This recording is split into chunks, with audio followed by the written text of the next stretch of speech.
Muri Zimbabwe ndadzoka zvekare nema-updates manyama andinogara ndakakubatira pachannel yenyu. Inini sekuziva kwamunondiita kuti ndagara ndakavenga Zanu nemoyo. Ndikanzwa panonzi Zanupf iri kupfidza, iri kurwadziwa, Zanupf iri kudingina, moyo wangu unobva wafara. So kana uchinge uripo uchidedzera kuti unoti pasi neZanupf kunge zvandinoita, tanga nekulike this video right now kuitira kuti Zanupf yacho iboikane. Sekutaura kanambozvita ndakati today is my birthday, I'm in a good mood. Ndoda kutenda pana sisi veku UK vakwanisa kutitengera ka Honda Fit kedu katosvika ku Zimbabwe. Matsamba ese tatongoreka tangofunda wanzi Client yanzi kuparodorwa paperwork yatosainwa, Client TV yatengerwa ka Honda Fit ka old shape vatobhadhara 4000 US avo. Ndoda kutendai sister vangu, chero mataura yenyu kuti zita tisataure, but zvakakosha kuti tingokutendai nemoyo. Kozoitawo vamwe vari kusenda magifts, tamaona ma-e-wallet mari dzasendwa dzakawanda. So far tareceiva mari takada kuiverenga yakusvika zvekuma 1950 kuri kuma US vasenga ichisendwa kunyanya netimu riri muSouth Africa. Zvakakosha usasaririre gozo nozoti Client why nini makandijamba, handina munhu ndiri kujamba, namba dzangu ndaisa, ndibatei mutaure neni ndikupe namba dzamunosenda e-wallet. Mari yose iyi ina handina kana basa nekuidya, imari yebasa, imari yeClient TV. Ende ndogara ndatotaura kana uchida kuti nditotaura zita rako kana uchinge wasenda this ngirikeni unongondiudza ndototaura kuti ndingatisenderawo mari yakati. Zvakakosha because munenge matongotipa imari yekuClient TV. Of course it's my birthday, but basa riri kuenda kumberi.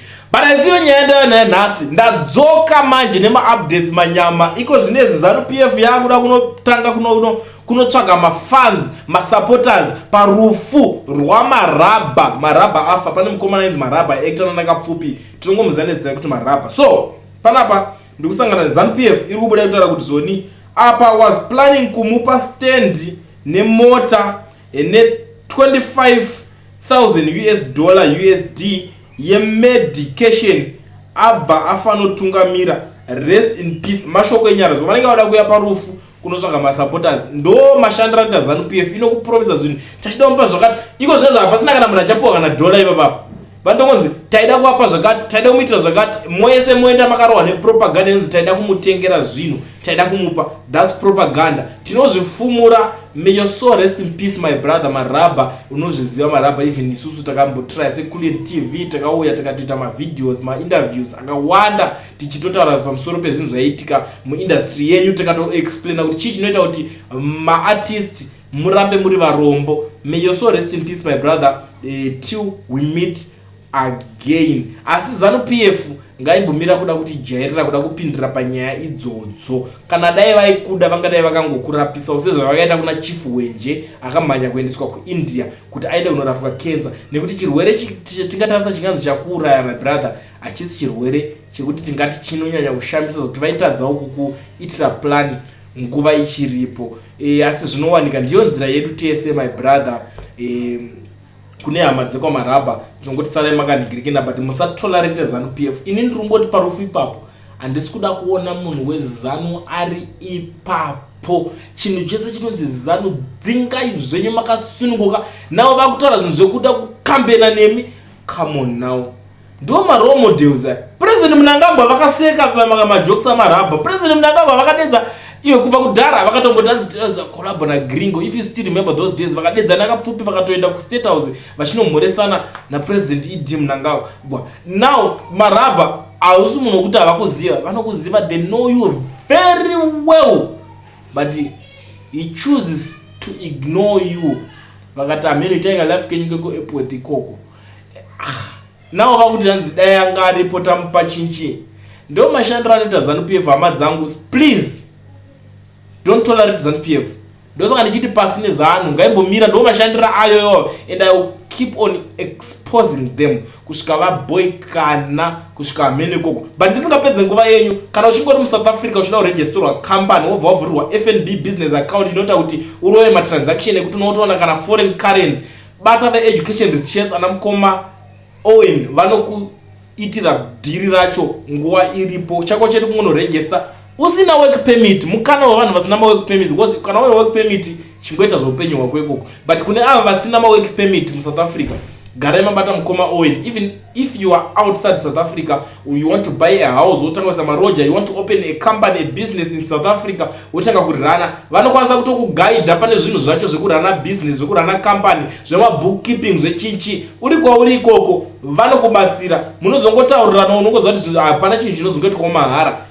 Contact them on the numbers that are showing on the screen. Mungoti mukoma oweni titirewo plan ipapa patadzwa kuti muri kupedza masports. Unongoziva kuti inini sakulient handisimbise zvinhu zvisina nebasa rese. Ukatonzwa ndatokusimbisa, ndinenge ndatovheta ndatoona kuti zveshuwa vanhu vari kupupura kuti vari kubatsirika. Ende tiri kutoona magadhi, masecurity chaivo chaivo, vamwe vanga vari kugadha vari kuti toda kukutendai mukoma kuliend nekuti zivisa nezveeducation research yana mukoma owen vari kutibatsira, vakatibatsira. Izvozvo ndatoone company yangu, ndatoone maclients 15 vemasecurity posts. Ndakatanga ndiri guard asi ndakaregisterwa company. Vakawanda zvizhinji zvekuti umwewo akamboya achipupura zvikanzi inini ndandiri munhu construction ndakazowanawo tender mugovernment. Zvinowanika hama dzadiwa. Unoziva kuti hauone tender kana usiri registered. So atikuziva kuti mapermits anonetsa, but conduct mukoma owen veeducation research panhamba dzavo dziri apa. Ibig company inobatsira zvinhu zvakawanda, vane zvinhu zvizhinji. Contact them, utaure navo. Just that vataura kuti Kulian TV inotaura nemazimbabweans kuti I am willing kubatsira my fellow Zimbos. In fact vanotoshanda nevanhu vakawanda vasiri mazimbabweans, but vangoti this time ndiri kumboitawo promotion yekuti give back to the society, timbobatsira mazimbabwe. So contact them panhamba dzavo idzodzi. Vanhu vakuru hatingarambe tichikuudzai kuti endai munova nhingirikina. Kana uchida kubudirira, contact them, wovhurirwa company yako, woregisterwa FNB account. Muri yeZimbabwe inini ndataura kuti nhasi handina nguva yekunyanya kutaura zvinhu zvizhinji since riri birthday rangu. I'm a birthday boy. Sekuziva kwamuzviita. So birthday boy haasi kutambisa nguva. Dauti musare makateerera audio iri kutaurwa nevazhinji. I love Mazimbos. I love the way they speak. I love the way they articulate things. My current situations. Report as it is. Numbers dzevakuli and ndobasa radzo. Tell me what is happening in Zimbabwe. Send them my audios, my WhatsApp audios. Izvezvi ndiplay pa channel. Zvamanje manje sare makateerera mumwe wenyu. Munzwe kuti ari kuti chii. Mukoma ndatirega nditaurawo zviri kundinetsawo. Ndinowanzoteera yangu kuYouTube kwenyu ndichinzwa zvamunenge muchitaura pamusoro penyika. Ndine hope dziri kundinetsawo. Ndofunga kake chipiri nhasi ndadzirota futi hope idzodzo. Ndakadzirota 2 weeks ago. Ndatirega ndipa ndaona maisa nhamba yenyu yeWhatsApp, ndatirega nditaurewo nemi. Asi handidi kuti vanhu vazive zita rangu nekwandiri kuitira safety yangu paupenyu hwangu. Pekutanga ndakarota chitange tiri kuZimbabwe, asi panga pachiratidza kuti pane gungano, vanhu vachitanga vari kufara. Asi ndakaita nge ndagarwa. Asi ndagarwa kudaro ndakaita nge ndaakutaura asina ndiri pamusoro pestage. Asi ndagara kudaro ndakaita nge ndiri kutaura asi ndichitaura ndichiudza vanhu. Ndakati ndaona vamunangarwa vachafa, asi kufa kwavo vachafa nenguva dza12 o'clock. Asi vachangodonha. Asi munhu achatanga kunzwa nhau dzavo dzekufa kwavo achatanga kufonerwa ndikasukuwere. Mai munangarwa achatanga kufonera akasukuwere. Zvadaro ndandanga ndataura ndikati kufa kuchaita munangarwa kuchadeuka ropa. Uye ndaitaura kuti kuchadeuka ropa achafa kwatanga kwadeuka ropa. Ndakaona nechikumadokero makore kuchibuda dziva reropa richiyerera, raiyerera dziva reropa, asi pakabuda murume anga akapfeka zvitema mukati memakore achitaura voice ranga rakakora asi anga ane mazinyanga so. Asi voice zvaaitaura ndasingazvinzi asi kwaiyerera ropa. Ndabva ndati kune vanhu tarisai kumadokero muone zviri kuitika. Kufa kwamunangaro kuchatanga kwadeuka ropa. Ropa rikadeuka ndaona iye angodonha angofa. Asi kufa kwake ndakumbirawo musazoenda kunogadza vachamisa pachigaro, nekuti ari kundituma ambuya nehanda vanditi musagadze achamisa nekuti vakangofanana nani namunangaro. Ndinokumbirawo kuti muti achivenga vaite vice president mutsvage rudzi rwakwaSmith ndiwo ringakwanise kuzonira kunosunungura nyika. Asi kwakaita nge vanhu vaiti tivade varungu, tivade varungu, tivade varungu. Ndikati ini ndine ndakagara kwaari havambofa vakaita sezvavakamboita pekutanga. Ndinoda ngoti mwana iye auye asunungure nyika, nekuti muri mega vanhu vatema handina kuona nyika yasununguka. Mukaisa chamisa futi achatanga agona asi achatanga futi zvakare kuba. Zviri nani kuti amire saprime minister achivengwa ndivo vaita vice president. Ndichitaura kudaro ndakaita kunge ndafamba ndakabva ndati ndini Nyakasikana, asi voice rangu ndaitaura tichitanga riri kuenda, ndikati ndini Nyakasikana, ndini Nyakasikana, ndini Nyakasikana, ndiri kupai mazwai. Dzakapera ihope idzodzo. Nhasi futi dzadzoka zvakare. Ndarota pachitange pari paindependence, asi pari paindependence kudaro vanhu vangu vakaita kunge vakaungana, asi mai Munyangarwa vaita kunge vasumuka vari kupa speech, asi vachisumuka vachipa speech kudaro kwaita kunge kwaita musikana ati musafunge kuuya kwataita kuindependence tiri kufarira nezvamuri kuita. Mai Munyangarwa vararatidza kuchinja face kubatikana, asi kuratidza kuchinja face kwavaita kuratidza kubatikana, ini ndabva ndavaona kuti vanogona kutumira masiyaiwo musikana uyo akauraiwa, rega ndisumuke ndivaite nditaure navo. Ndopandati amai muri amai vedu, kunyange amai Mugabe vaisekewo nevana. Mwana uyu haasi kutaura zviri kurevesa, asi ari kufarawo nemi. Zvakangofanira nemi baba Munyangarwa, mune nguva yamunosekawo nemabodyguard enyu, asi pane boundary. Musazonyanya zvibata zvataura mwana uyu. Nguva yandanga ndichitaura nawo kudaro ndaitange ndapfekwa kudaro, mva ndaitange ndachinja voice, ndakutaura voice rakadzama, ndabva ndakutange ndakuti ndini Nyakasikana, chii chamuri kuita munyika yangu? Ndakafira nyika ino kuti vana vadye vachiguta, asi mandikanganisira, muri kundikanganisira. Vasaka vaidza kunge varada kunditumira masiyaiwo kuti andibate. Nguva yavanoda kunditumira masiyaiwo vandati muri kupedza nguva yenyu nekuti mabara avo futi dzavo hadzichisina mabara, tarisai.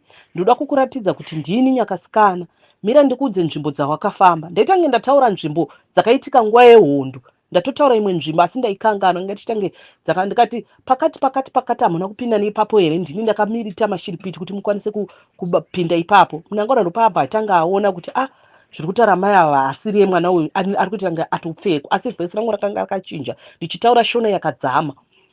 Nguva yachiendadaro ndaitange ndasumuka ndabata mudonzvo, asi ndandisina bhutsu mumaoko, ndikati ndini Nyakasikana, ndini ndakarwira nyika inoi, nhasi vana vangu vari kutambura, ndakuenda ndakunofamba. Asi ngoenda ndichiti ndakuenda ndakunofamba, ndafamba ndaona murume anga akapfeka gemenzi ranga riri renguo tsvuku, rakaiswa murenda wegreen.